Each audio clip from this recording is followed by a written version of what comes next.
Okay, how many people have you had sex with? Body count. Have I got your interest yet? This is an interesting topic, and its relevance differs if you're a man or if you're a woman. It's kind of weird because people sometimes put a lot of stock into how many people they've had sexual relationships with. In a way, it's very important, and I'll tell you why here coming up.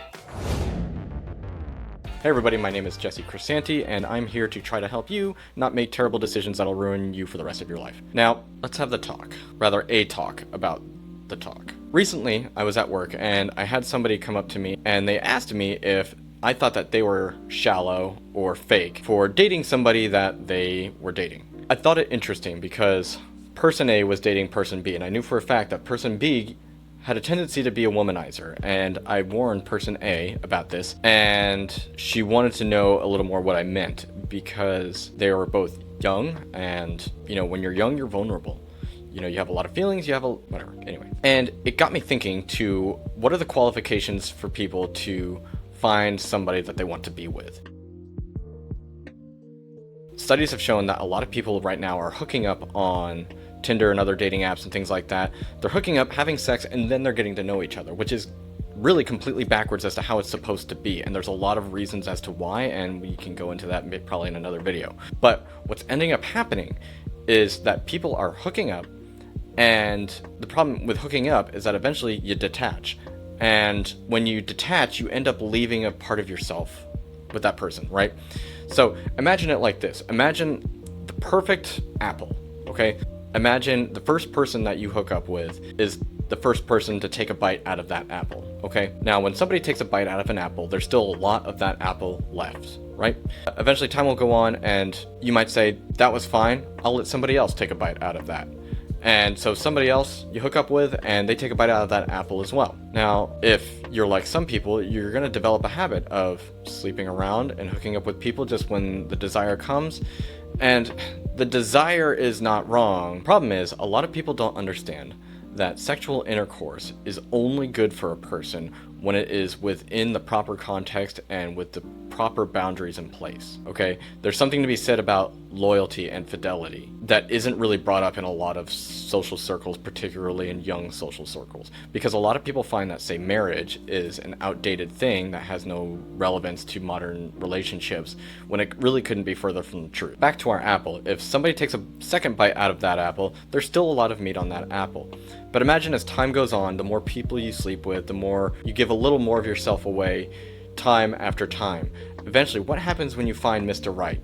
That young lady who has let 5, 6, 7 people take a bite out of her at some point is suddenly going to meet Mr. Right, and Mr. Right is going to be met with a core. There's going to be very little for Mr. Right to enjoy by the time he comes around. And for a lot of people, they find themselves in that position where they were wishing that things were different and that they had behaved differently earlier on in their life. Whether that was a week ago, 5 years ago, 10 years prior, whatever it is. If you get nothing else from this video, it's this. Think about the person, think about the perfect person that you want to spend the rest of your life with. Because I'm assuming if you're watching this, you don't want to be hopping from person to person for the rest of your life. Especially you, ladies, you're going to want a man that's stable, and you want a man that is supportive, consistent, like present, like all these things. Start thinking about these things, right? Think about that. Think about your Prince Charming, okay? And we're going to get into this here in a second. So now that you've thought of the perfect man, what is the kind of woman that the perfect man wants, right? Are you that woman? Guys, are you that guy that the woman of your dream wants to be with? Okay? It is really important that we take a sober look at ourselves as we develop and grow up, in what ways we could be sabotaging ourselves and our future, especially when in regards to sexual relationships and how we interact with the opposite sex. It is of the utmost importance that a person takes the time to consider what are their non-negotiables in a relationship. And again, I'm assuming that you're in a position to where you're not here to hook up, you're not here to just meet with somebody and goof off. But that, maybe it goes without saying, you probably shouldn't be dating at all without the goal of someday getting married. Okay, that's what dating should be, is basically like you're testing the waters, you're seeing what this person is like. If you want to date and marry Mr. Perfect, you don't have to be Mrs. Perfect. Okay, say we were all fresh apples at some point, and say that you've let somebody take a couple bites out of you. Now, Is that the end of the world? No. But could you, from here on, position yourself to still have a lot to offer when Mr. Right comes, right? I once heard a story about a girl who had met a young guy at a youth group once, and she went home to talk to her mom, and she said, I'm in love with this guy. He's incredible. Like, he's the real deal. He's in church, he's got a job, he's got his finances in order, and he's stable, and he's handsome. Like, he's got everything.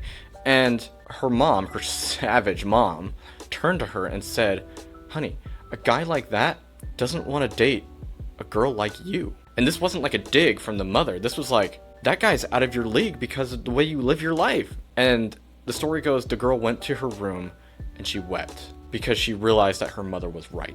And this isn't me, like, in a roundabout way saying that, like, you know, the sixes should stay with the sixes, or, you know, or like, if you're a 10, you can afford a 10 sort of thing.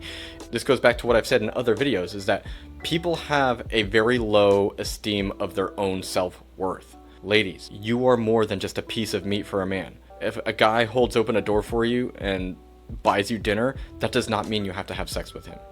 Guys, that does not mean relationships with women are not formulaic. You know, just because you said the nice things, bought her dinner, and held her hand does not mean she owes you sexual relations. In reality, people oftentimes think that sex is the end all, and it's not. What is so sad about our society right now is that sexual identity is their identity. Not to get into the LGBTQ situation and those sort of politics, but it's like, when your sexual activity defines who you are as a person, you are completely lost. Because sexual attraction and, you know, any sort of interactions you have when it comes to having a sexual relationship with somebody, that all should be icing on the cake of something greater, which is actually a friendship and a relationship built with somebody in the context of love. Okay? Don't give me the love is love crap. Love is not love. Like, no, you don't even know what that means. And not to put too fine of a point on it, but like, if the only reason you're having sex is to fulfill a physical need, then you don't know what sex is for. Here's the secret, okay? Ready? In order to have a good and fulfilling sex life, you need to have a relationship with somebody. And I'm gonna get a lot of people disagreeing with me. Marriage is the best way to be living a life of sexuality. Without marriage, because, like, here's the thing, here's the crazy thing about marriage, is that people think that marriage is a contract. It is not just a contract. People assume marriage is a piece of paper that they sign their signatures on and the preacher says, hey, you're married now. It's not quite that. Marriage is what's called a covenant. And a covenant is a contract based in relationship. And if you look at the biblical view of covenant, it's actually extremely incredible. Okay, so back in ancient days, two kings who might be like at war with each other, or they would need something from each other. You've heard the example of somebody like marrying off a daughter to make a deal with another king. It's kind of like that, but it's a little different. Okay, so the actual literal imagery would be, they would take animals and they would sacrifice these animals and they would lay their entrails out, right? These, like, two kings, like, making a deal with each other, they would lay the entrails out and they would lay it on the ground and they would make like this aisleway. Okay, you're already starting to see the wedding imagery here, okay, where we kind of get this stuff from. What they would do is that these two people would hold hands and they would walk on either side of this gory aisleway, this red carpet, so to speak, and they would have their terms of their contract, right, of their covenant. So they would hold hands and they would walk down this aisleway that they made with the guts of dead animals, and they would say, may it be unto me if I ever go back on my word to you in this manner. Like, this mess on the ground, make that me if I go back on my word with you. Like, you and me, by the time we get to the end of this aisleway, like, we are in it together. And without the understanding of that's what modern marriage is supposed to be, like, people make divorce very frivolous. They, you know, it's like, oh, it doesn't work out, like, sign it off, I'll lose some money, like, whatever, move on. It's like, that's not what it is, because we've lost sight of how, like, what is at stake, right? Like, if you thought that you were going to get dissected if you divorced somebody, like, you would probably figure out a way to make it work if things weren't going good, right? So in the same way, like, you have to have a relationship as serious as that. You have to be that close to somebody in order to really appreciate a sexual relationship with them. Now, take the time to consider that if your life was on the line, if a relationship didn't work out, how much more time would you take in your young life vetting possible mates, right? Think about it. In the right context, you have one shot at this, right? You probably just wouldn't go hook up with somebody and then start to get to know them.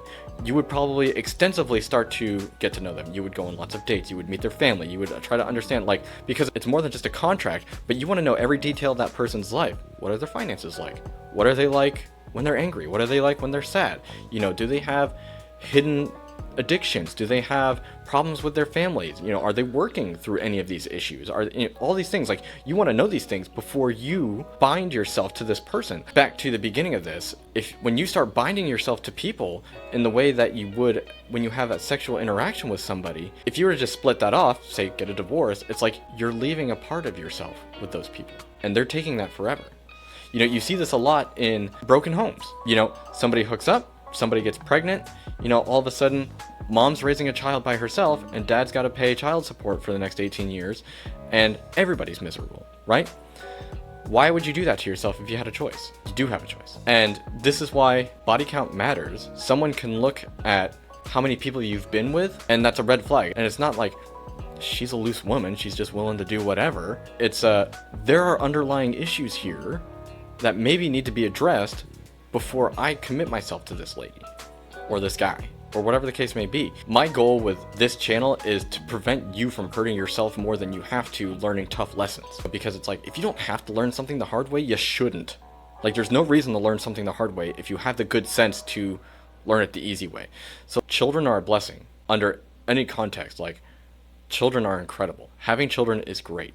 And like, it's difficult, it's challenging, but I would never change having children. Like, you should have children, but it's not a decision to be taken lightly. 18 years is a long investment. If you don't want to be having kids, you shouldn't be goofing off. If you're not ready to be having kids, you need to be held accountable within yourself for these sort of things. There's a verse in the Bible that says you will know a tree by its fruit. What that means is, like, you can take a look at something and you can see what's going to come of it in time, right? So, like, you can see an apple tree. Eventually, apples are going to come from that apple tree. You know, might take a little while, but eventually it'll happen, right? So if you look at somebody who is willing to cheat, say, on a girlfriend for you, do you think that's like, you might be the most incredible person in the world, but you might just be the next girl in a long line of girls who have had their hearts broken. Be careful who you bind yourself with, because when you have sex with somebody else, you are walking down that aisle, whether you're getting married or not. And you're getting to that point of like, come hell or high water, me and this person are connected now. And if we split up, it's gonna hurt. Be careful with your hearts, be careful with your bodies, because everything you do affects more than just you. Thanks for tuning in, guys. I really appreciate you listening to this maybe kind of awkward, kind of weird episode, but I think it's a really important topic that doesn't get talked about enough, and I wanna know your opinions on it. Good, bad. If you think I missed something, or if you disagree with me, let me know down in the blah blah. And if you have a suggestion for a future video, let me know. I'd love to hear from you, and I'd be happy to make a video about it in due time. Now, if you want to get a hold of me personally, I will have links to my Facebook and or an email that you can connect to me, and I will talk with you later.